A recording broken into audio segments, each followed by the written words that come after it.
Welcome back, everybody. And I have a distinct pleasure and honor of introducing one of my great teachers, and actually the first teacher that introduced me to yoga. And I always smile telling people who are like, Raamayan, you learned yoga from the venerable lands of the Himalayas. I'm like, actually, I learned it in Vancouver under the tutelage of a white man from Detroit named Jeffrey Armstrong, who taught me about my own culture and reintroduced me back into the world of yoga. And so, Jeffrey, I'm so honored to have you here. You are one of the clearest voices I've ever heard in the world for yoga, and your capacity to bridge the East and the West is quite unparalleled. For many of you who don't know Jeffrey, he has been speaking and touring for how many, almost 40 years now, 30, 40 years, more. As my full-time occupation for the last 23 with Sandy. There you go, 23 years. And his organization is called VASA, the Vedic Academy of Sciences and Arts. He was the teacher that introduced me into yoga. I grew up around the world in Hong Kong and Thailand, and I didn't have the depth of connection to my own lineage. And when I grew up in Vancouver as a young adult, Jeffrey took me under his wing. And because he'd spent the last 50, 40 years immersed in the wisdom and knowledge of yoga, and dedicated his life to it. He said, come, my young one, I'll teach you again.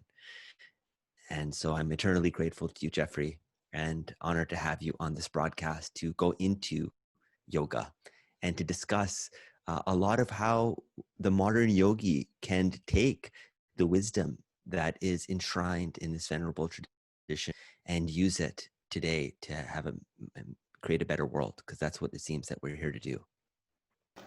Absolutely, my friend.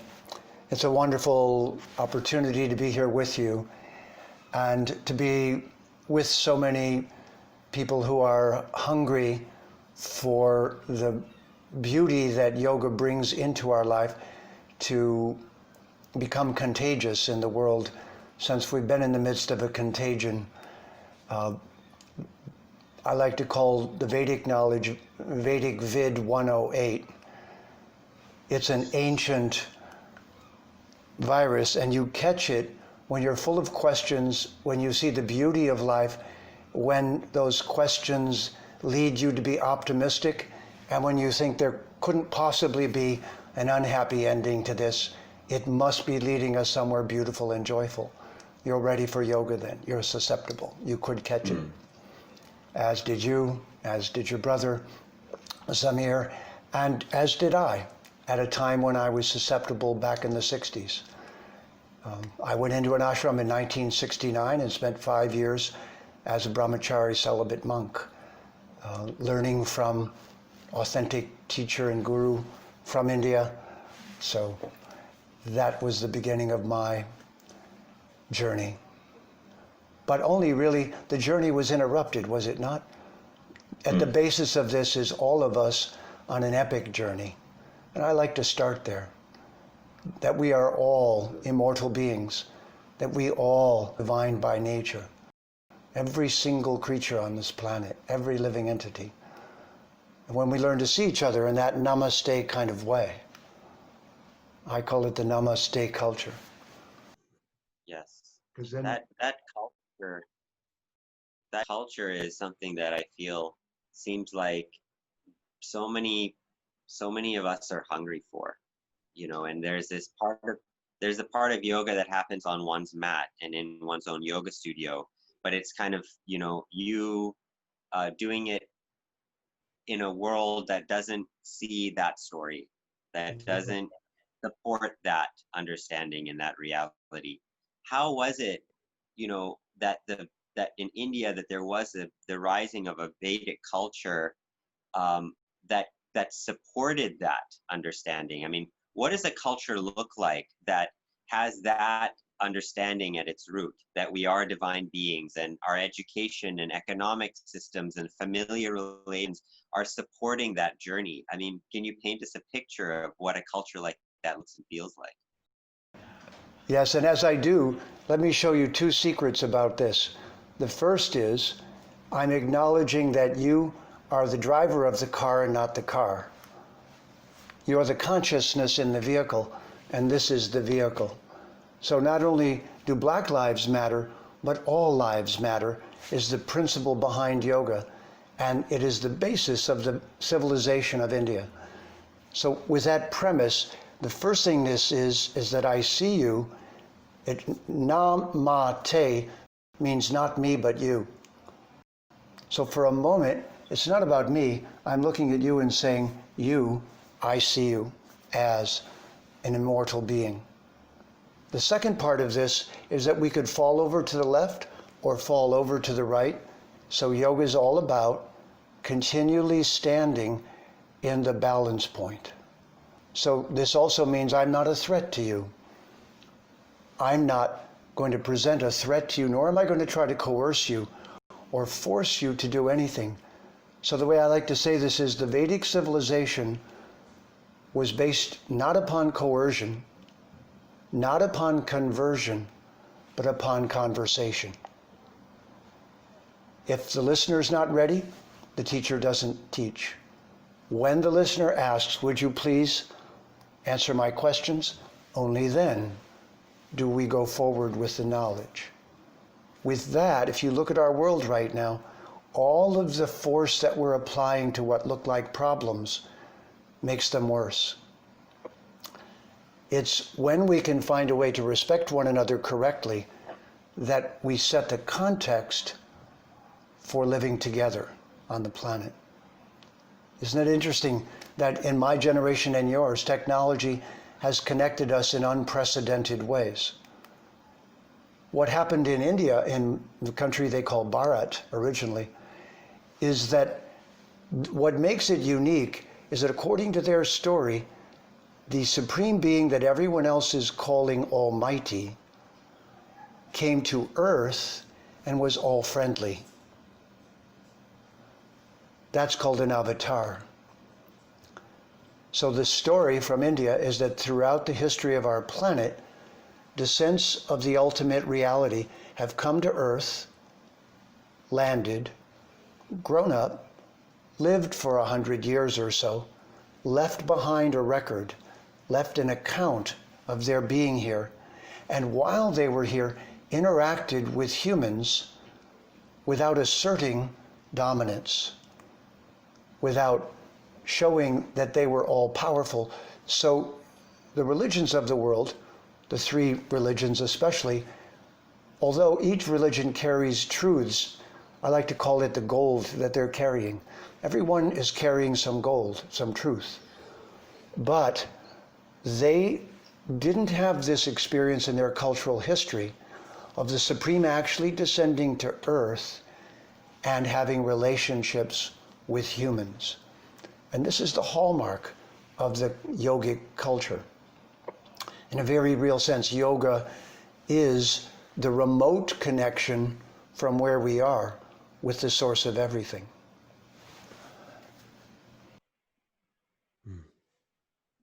You know, I remember once you taught me that the caste system very much was an aberration of the original understanding that each person has a different role within society, and that when we function and understand those roles or those arthas, then we can have a much more harmonious society. And I think if we, maybe you could share a little bit about that. Now, the word caste is actually Portuguese and not Sanskrit. And it means power inherited by birth. So if you think about it, many civilizations around the world currently have caste systems because massive wealth is passed on to children who may or may not be qualified to wield that much power. So it's very different than we think. The caste system has its most significant impacts not at the bottom, but at the top. Because if the wrong people have billions of dollars, the world could be in danger. If the wrong people have a few $1,000s, they're not going to be able to cause too much trouble. So in fact, the things you were talking about, our particular nature, is actually called our sva dharma. But this takes us back, doesn't it, to many lives and cause and effect.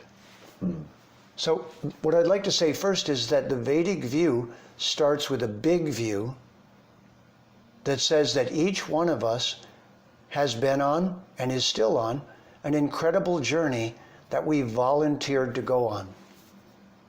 We actually volunteered to come to the material world from another place and to be here in the midst of cause and effect and go from life to life based on that cause and effect and learn whatever's to be learned here, and then when we're ready to go back to where we came from.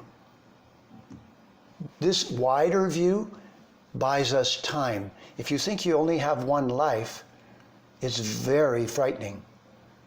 You have only one brief life and then you're gone, or you get punished, or something perhaps terrible happens. In the yogic view, you have all of eternity. You have a very, very long context, and you're immortal. And when we say this, we're reminding each other, chill, relax. We're immortal beings. We're here on a journey. I see you inside your vehicle, inside that body you're driving. So, with that we're not the vehicle we're in attitude, birth in a particular family doesn't make us qualified for anything.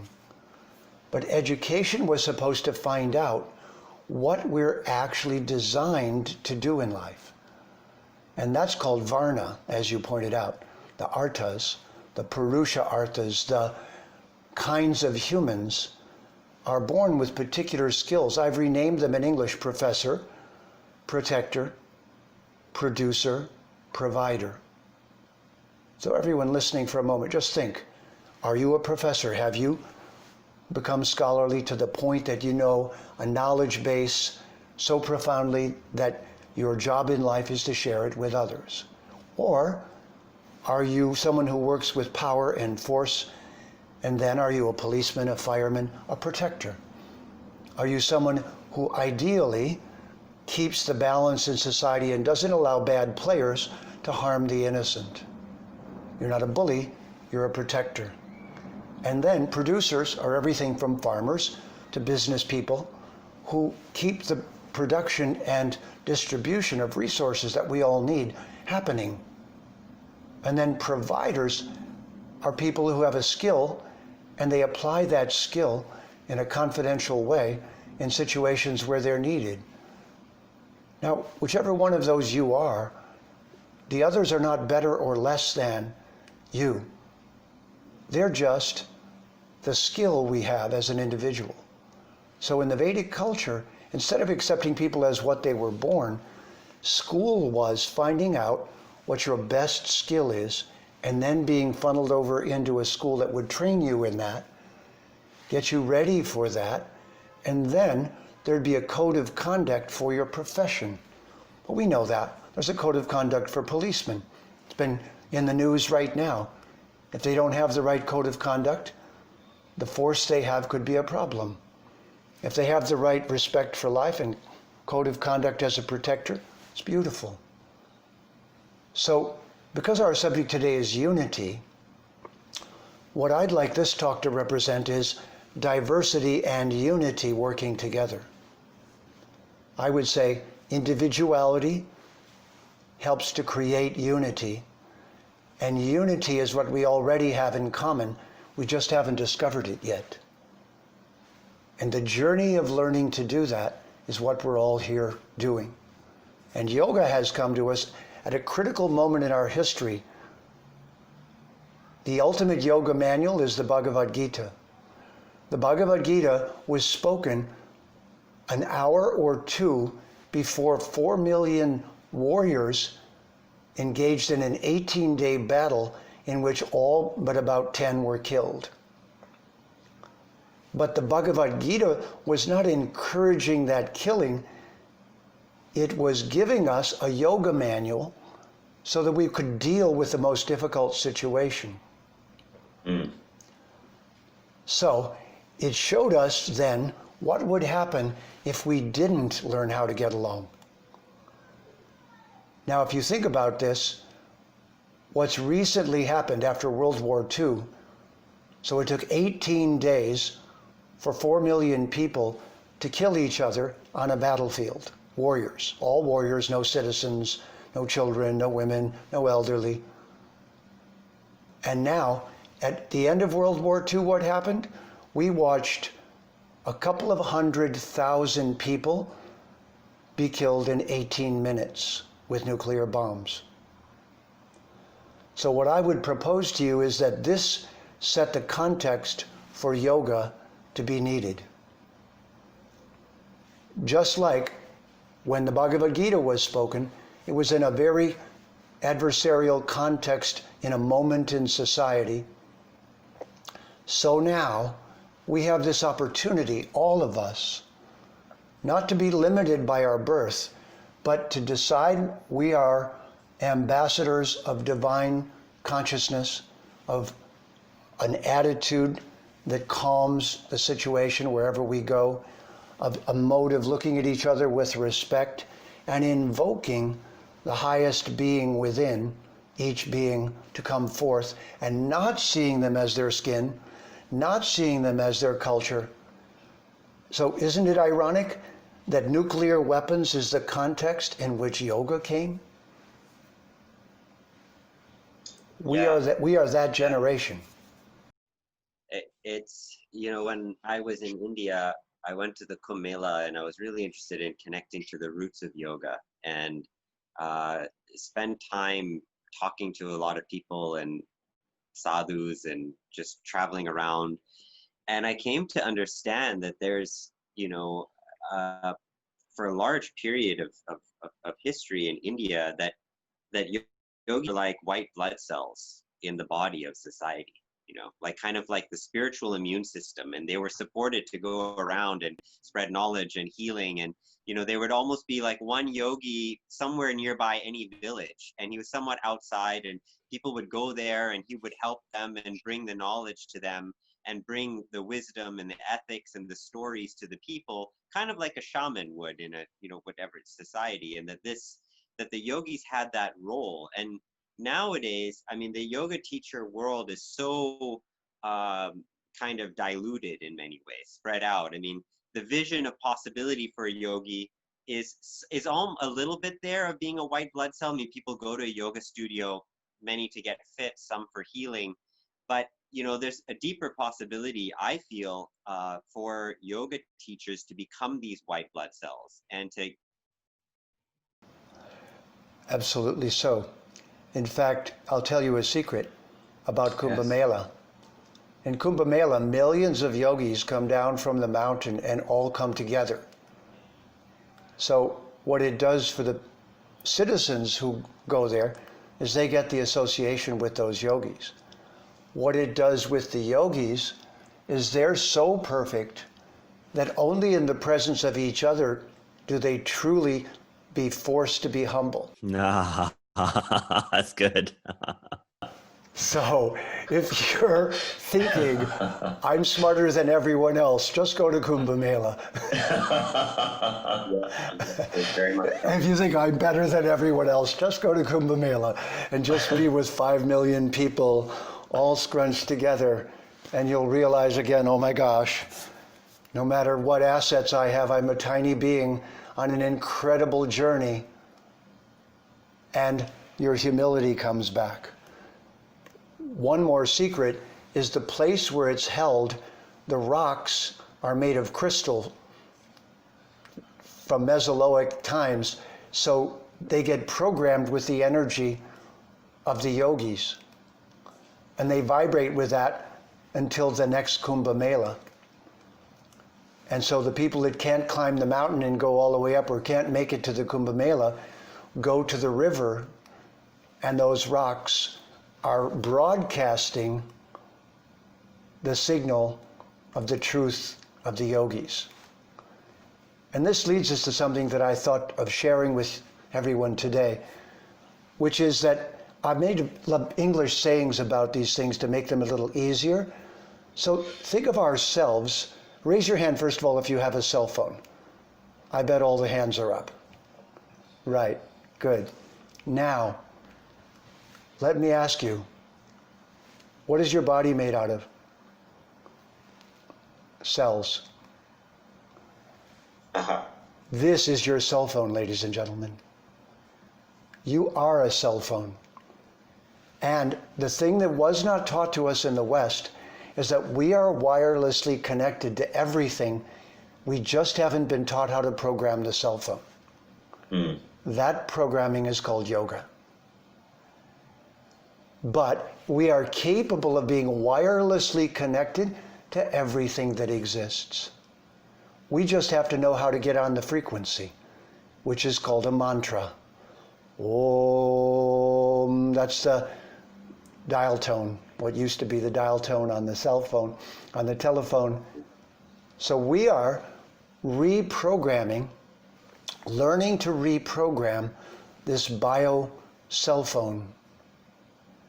And Sanskrit is the programming language, and the yogis are expert programmers who know how to connect us to what we intuitively think could be there, but is invisible from where we are. And that sound vibration, which I didn't start with today, but usually a teacher like myself says, Om Guru Brahma, Guru Vishnu, Guru Devo, Maheshvaraha, Guru Sakshat, Parabrahma, Tasmai Shri, Gurave Namaha. Before I speak, I am supposed to say, whatever I'm saying to you now, this broadcast, was given to me by yogis who were given to it by a yogi who received it originally from the divines, and those divines are present and we can connect with them by vibration and thought and emotion, and that process of linking with them is called yoga. Linking.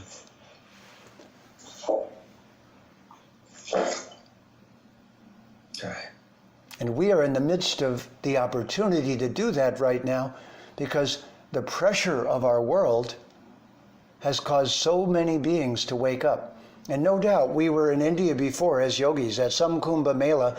Someone said, raise your hand if all the 5 million of you are willing to take birth in North America and become yogis. And all these hands went up. I'm all in. Yes.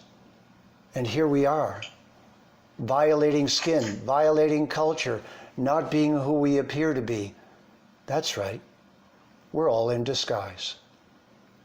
We're not these bodies. We're not this color. We're not this skin. We're not our age. We're not our gender. That's just our automobile. You know that this body in Sanskrit is called the karana? It's the car. Yep. I know that metaphor that you give all the time in your classes. It's about, like we're chained to our wheel. Yes. If you were handcuffed to your car and it went into a garage to get repaired, you wouldn't be able to get out from behind the wheel. Yeah. So if you're handcuffed to your car when the car's towed away, aka when the body dies, you'll think that's happening to you. So what if we start there and say, what if we all are, and the Sanskrit word is the Atma, what if we all are immortal, indestructible beings who are on a long journey of learning? What if the universe is a university and we're all enrolled as students? And what if we see each other that way? Then wouldn't the way we meet strangers change? Wouldn't we have the possibility of seeing each other correctly? And wouldn't we lose our fear? And isn't fear what's being used to motivate most human action? So this is why I want to say in the midst of unity is a very important principle, and that is unbreakable individuality that does not contradict unity. A unity based on unbreakable individuality so that we see one another with the utmost of respect, and fear is vanquished and banished from our consciousness. You know, Kavinji, the vision of yoga is in many ways linking and taking off those chains from the steering wheel, letting go. It doesn't mean we can't step back in and drive the car. Doesn't mean that car is not useful. It just means releasing the identification with that car, right? Yes, and we're a little more careful about who we run over, aren't we? A little bit. Yeah, quite a bit. And so how, you know, I feel like this is not something that is taught so deeply in yoga today because of how it's come into the West. Bless everyone's hearts. But where are we, where is this taking, where are we going from here? There's, you know, whoever's watching this around the world who may have heard of yoga or been practicing yoga on a yoga day. And then maybe giving us some of the core tools to have in our toolbox to remember as we go on this journey. Yes. You know, my major in university was psychology. And when I saw that my professors were willing to send me on to get a PhD and soon to be a psychologist with patients, I realized that it was they who were insane. I also. But I realized they were going to place people in my hands just because I was clever, not because I was wise. Mm. This is what we're learning in the COVID dilemma, is that certainly disease is one of the problems of being a human, but the other problem is lifestyle.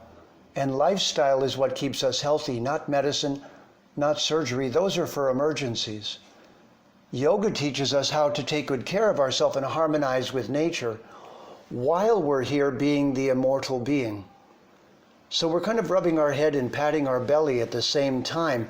Isn't it interesting to learn those two skills? So what you just said is that millions of people are learning first to embody correctly. And I say, isn't that wonderful? Will they know all of the programming skills yet? No, not quite. So imagine that everyone gets a kit and builds their home computer, but according to their time and ability at a certain rate. There's no point in being taught to program until you've built the computer. So asana, pranayama, all of the things we do to balance the body, you'll notice that all of them come to this center point. Pose, counterpose, pose, counterpose, breath in, breath out. We're being taught to find this spot.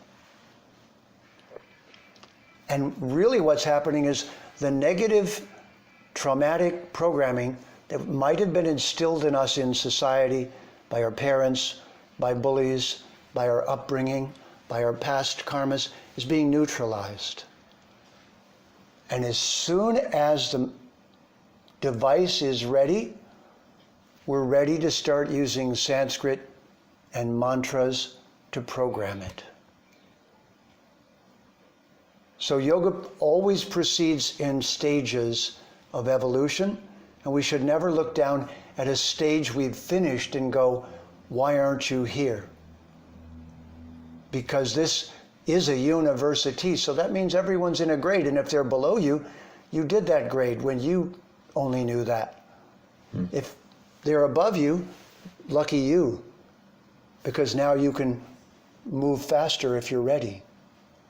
So this humility and this grand vision, is my thinking, is what just needs to be given to all yoga practitioners at the beginning. You're an immortal being. We're all here as immortal beings. We're all from different backgrounds and cultures. But what we have in common is eventually we're going to learn to program this device so that it doesn't harm anyone unnecessarily, so that it lives here with the least amount of chaos and harm, and so that we regain our awareness of who we really are. Anyone doing any of those things on that journey, I bow to with the utmost respect. Mm-hmm. They're in the game in a now conscious way.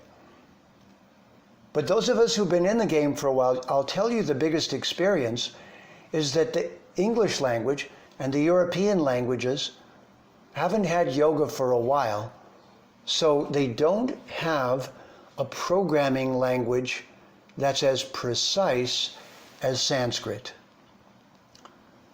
So one of the most important things I can say to all practitioners of yoga is that English does not have words to describe the realities that are described in Sanskrit. We just don't have the words.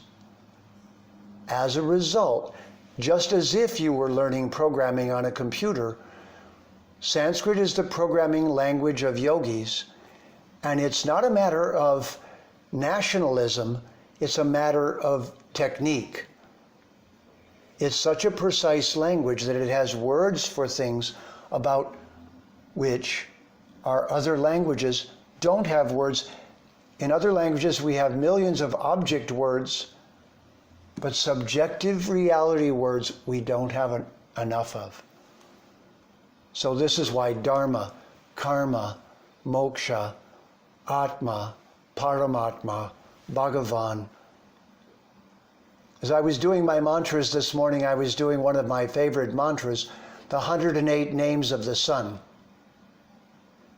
So I wanted to use this as an example. Picture the sun. We're all familiar with it.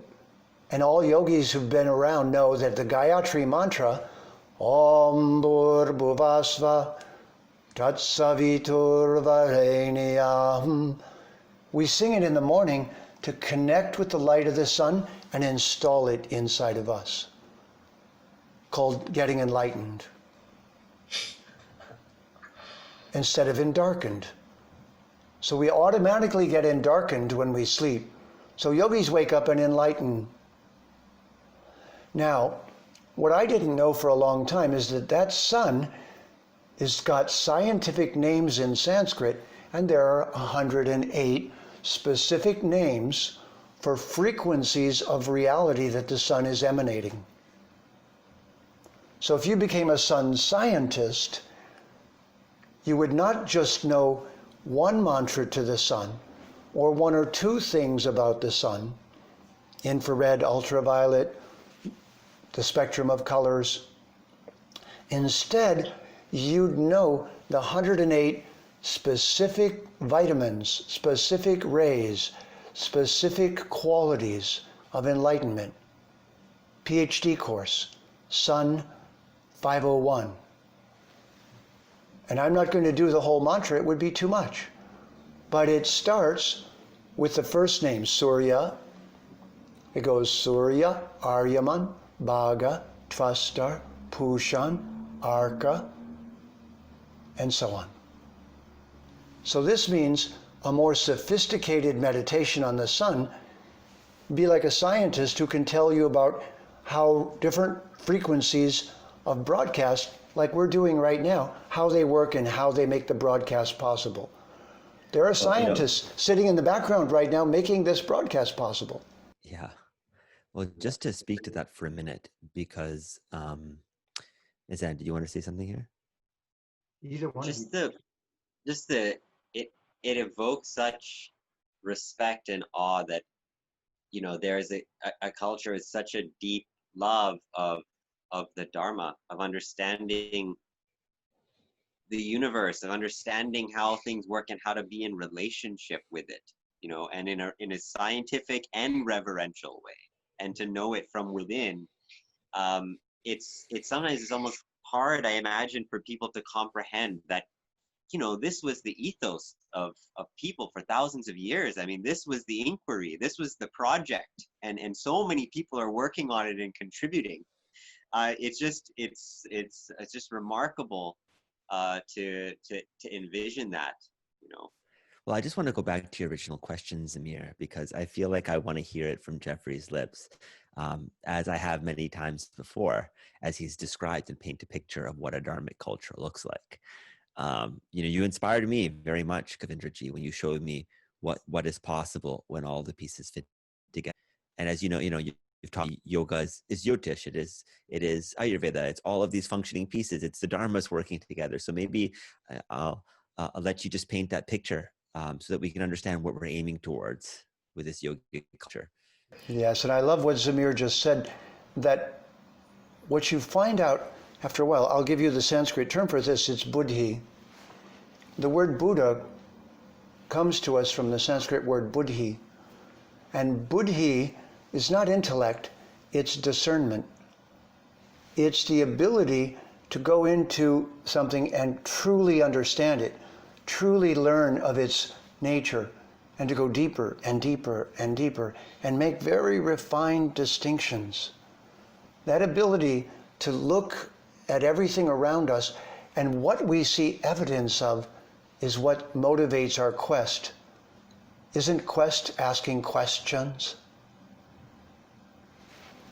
So we should look like scientists at the universe around us and say, who could make such beauty? Raise your hand. Show me a scientist who can make an orchid. Show me a scientist who can make a lotus, a flower that smells like that comes out of mud, rises above water, and blows your mind, drives you mad with its beauty. This is science also. But that someone not only made that, but that they made it so beautiful. So in a very real sense, the Vedic culture, the yogic culture of India was a stage of evolution on our planet where the whole culture was enwrapped in that wonder. And the reason there are so many branches of Vedic knowing is that biodiversity and a love for nature is what we find when we look carefully. And the more you look, the more you see. And the more you see, the more amazed you are. That I have a saying about this, that a scientist is someone who can tell you everything about the love letter but refuses to read it. A yogi is someone who can do both. They look at the details, they look at the science, and they go, can you believe that? And then they look at the beauty, and it drives you mad. So this is an important part of yoga, letting life drive you mad without making you crazy. There's a saying, if people are dancing but you can't hear the music, you'll think they're crazy.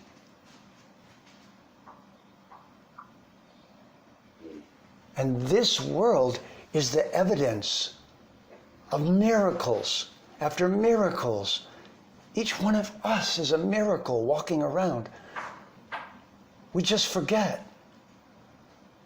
So to get in this miraculous consciousness raises two questions. If I said to you, tonight there's a gathering of all the greatest scientists on our planet at a museum where they've made exhibits to demonstrate what they know, would you like to go, see the exhibits, and then meet the scientists? If we innocently look at each other and the world around us, we should have enough inspiration and hunger and adore what we see so much that we nourish it. It flourishes under our care. And this is the moment we're all standing at. We're finally conscious enough to see each other, see the world, and science has given us enough power to destroy it all in 18 minutes. That's the koan of our generation. If your generation, I bow to you again and again, even more than mine, you are the deciders. You are either going to grab science and use it to control the world and be wealthy, and that'll be the end, or you're going to look at science and say, yeah, but we need to match that with love, beauty, and wisdom, and respect. I see you looking for that unity, and I bow to you. You're the hope. And all these yogis are the hope. And I think we need to talk like that. Not like, how smart are you? What have you lost? What are you missing? Not less than, but more than. Does that answer some of it? Ask me another question as you like. Okay. That feels really good. There's a word in Sanskrit, samskriti. Samskritam. Samskritam. Can you? I think this is what more Raamayan is looking at. Is this? What is that? The essence of that word? If you want to explain it to people. Yes. Well, let's say that in the beginning there was brilliance, and the brilliance populated our planet on purpose. The Vedas actually say that at a certain point, a group of beings called manus, which is where the word mankind comes from, not male, but manusya, the beings who were intelligent enough to wait till a planet is ready and then plant the human DNA and then educate those humans on the whole process of existence. Tell them who they are. Tell them they're here on a journey. In the Bhagavad Gita, Bhagavan says, in the beginning I sent forth the generations of devas, divine beings, and humans, and I said, reciprocate with each other, and you will flourish. Those devas are the ideals. The ideals, the laws of nature, us, the humans of nature. We're just at a pivotal point right now.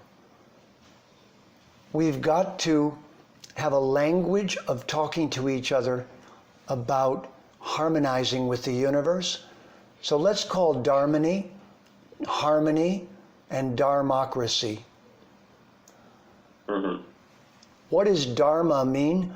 Dharma means working cooperatively with nature. The Dharma of everything is its essential nature because of the way that it's been constructed. The correct use of it is its Dharma. The correct use of each of us, the correct use of everything. What is correct? So the optimum benefit comes to everyone. Beautiful. And the word Sanskrit means a language perfected that would not degrade over time or drift away from its meanings. So you'd have a scientific language for understanding where we are, who we are, what we're doing. So this perfected language, each new word you learn, Dharma gives us harmony. The DR of Dharma became the TR of truth, of the word tree, trioth, troth. And that truth-telling, that Dharma, creates harmony and Dharmony. And what has happened to democracy? Well, I'm sorry to say this, but we started out by committing genocide in North America and killing about 400 million people and taking their land. Did we think there was no karma from that? And then they gave us what they called the honest, truthful way of living, and it became democracy. But look what's happened. Now democracy's degenerated to two groups of people who hate each other and speak despicably to one another. Yeah, like demonocracy. Absolutely. So what we need is Dharmocracy. We need to find a way to come together with each other with mutual respect, with this wider, larger, greater viewpoint. We need to look at each other with admiration because you're on this amazing journey. And yoga is just at its infancy right now. If we just step carefully with it, it's going to bring enough of us to the balance point that we can just tip the unbalanced planet back in its orbit. And interestingly enough, that's what every avatar of Vishnu did. Krishna being the most recent, when he spoke the Bhagavad Gita. This Bhagavad Gita, the Yoga Sutras of Patanjali, the Upanishads, the Isa Upanishad, all teach us in very simple, precise words the things we've just talked about. The very essence of yoga is Dharma. The very essence of Dharma is the harmonizing with the laws of nature. Our individuality can destroy the world or work harmoniously with it. That unity is voluntary. So we must have individuality to do it. Therefore, we must offer our individuality to the greater intelligence that has made the universe, that yoga, linking us all together, but chosen by each of us, then allows us to see and respect one another, to be humble and brilliant. And the two of you have been, if I may say this, two of the most brilliant listeners, students, responders, and because you were privileged by birth to be poised and ready for this wisdom, you are examples, from my perspective, of someone who was born to receive this and stood right up into it. I had to fight like anything to get it. I had to not go to Vietnam. I had to not do this, not do that, fight against a myriad of other things. But you're going to lead the next stage, which asks the question, destroy each other or harmonize? Unity or insanity? Your call. So real, though. So real. So real. And this is just not a... And you have no choice. You don't have a choice in this. This is all that you get to do.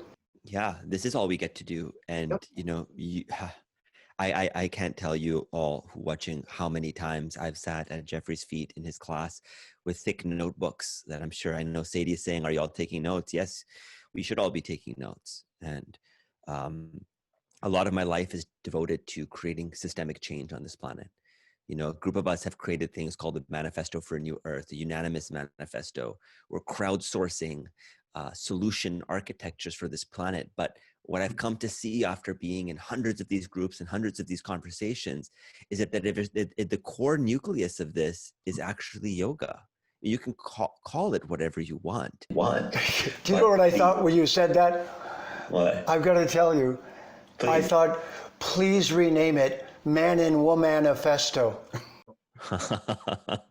Well, you're the one who told me man is manas, not man. But the rest of the world doesn't know yet.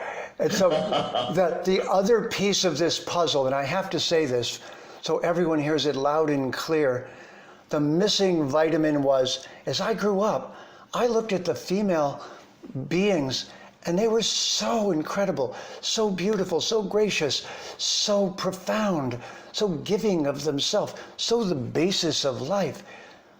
But the churches I went to, the religions I learned from, didn't say a word about this. No one said the male and female divine, but the yogis. And they said, there's never a time, nothing exists without a masculine and feminine component. And the feminine divine, in my opinion, the ladies of this world who've taken to yoga first on a 8-to-1 or 9-to-1 ratio are the salvation of this world. If they get it, that they're learning yoga to become the voice of reason to stop us from destroying each other and the planet. The feminine divine is the missing vitamin that yoga has brought back. And how can we heal Mother Earth without Mother Divine? I do not think we can. I do not think we men can breastfeed the planet back to health. I believe that we can say to all of the female yogis, please lead us to balance, to health, to lifestyle, to another way of living. Show us your heart and compassion. Teach us to love again. Teach us to use the strength of the masculine to protect, not exploit.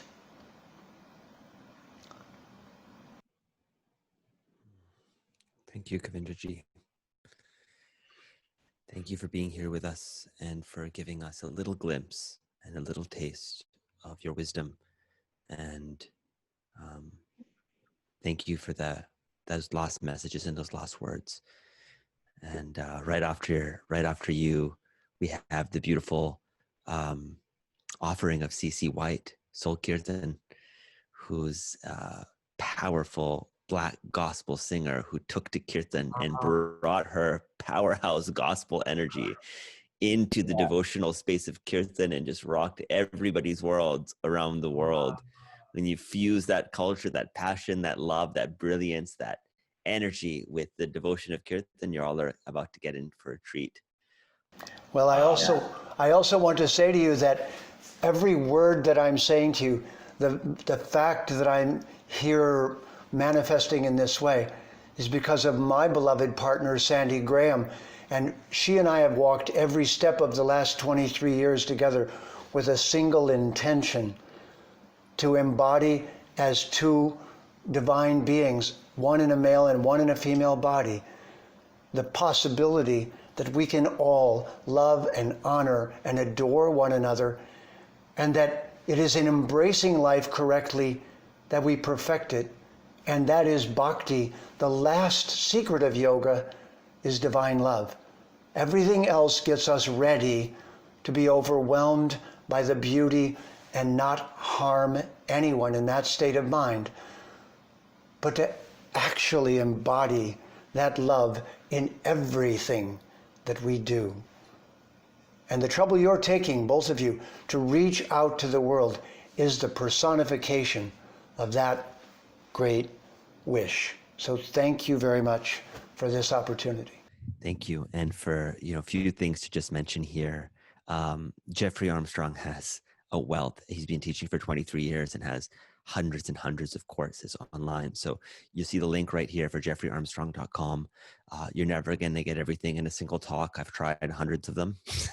And so he breaks down the 8 limbs of yoga, the 5 paths of yoga, the Bhagavad Gita. And speaking of the Bhagavad Gita, the Bhagavad Gita comes alive. So before we go, I know we only have a couple minutes left here, but Jeffrey Armstrong, Kavinda Rishi, you've been working on this Bhagavad Gita for over 10 years now, and you're about to release it this October.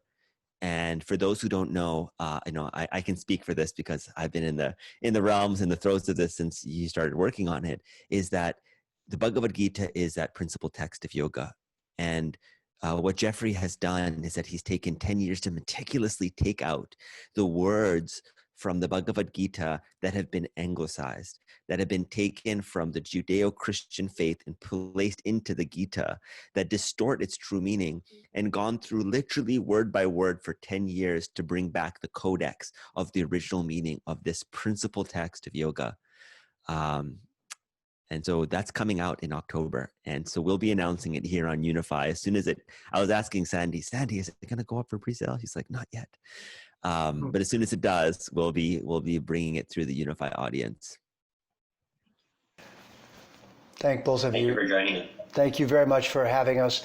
And let me just say that what is the hallmark of that Bhagavad Gita, so let us all think of this as what is possible next, is that Bhagavan came to earth and was Arjuna's best friend. He gave the Bhagavad Gita in the mood of friendship. If we can learn to see each other in that mood and see each other in a divine way, we can change this world in the softest and most loving way. Thank you both very much. Thank you. And for all those who are watching on the stream right now, we're going to end the stream and start a new one for the rest of the broadcast because we've reached our 8-hour limit. So maybe go to the bathroom, take a deep breath, come back, just go to unified, facebook.com/unify/live. You'll see the new stream up shortly, and we'll be back with CC White. Namaste. Jai Om Namo Bhagavate Vasudevaya. Om Namo